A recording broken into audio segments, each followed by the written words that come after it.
আসসালামু আলাইকুম, শুভ সন্ধ্যা। যে যেখান থেকে আমার ভিডিও দেখছেন সকলকে আন্তরিক অভিনন্দন, শুভেচ্ছা ও ভালোবাসা।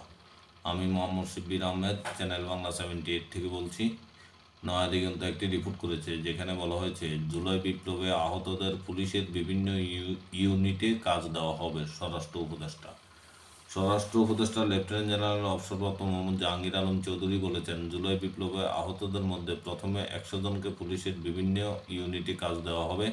পর্যায়ক্রমে এই কার্যক্রম আরও বাড়ানো হবে। মঙ্গলবার পুলিশের স্পেশাল ব্রাঞ্চ ও সিআইডি কার্যালয় পরিদর্শন শেষে স্বরাষ্ট্র উপদেষ্টা এসব তথ্য জানান। স্বরাষ্ট্র উপদেষ্টা জানান, 1000 ছাত্রকে ট্রাফিক ডিউটিতে নেওয়ার জন্য প্রপোজাল লেটার দেওয়া হয়েছে, যারা 3 থেকে 4 ঘন্টা ডিউটি করবে। তিনি বলেন, 5 আগস্টের পর থেকে অনেকেই দেশ ত্যাগ করার সুযোগ পেয়েছেন, যার বড় কারণ ছিল ওই সময় সরকার ছিল না। তবে সরকারের গঠনের পর যারা দেশ ত্যাগ করেছেন তাদের বিষয়ে অধিক তদন্ত করা হচ্ছে। এ ছিল স্বরাষ্ট্র উপদেষ্টার বক্তব্য। ভালো থাকবেন, সুস্থ থাকবেন, নিরাপদে থাকবেন। আসসালামু আলাইকুম।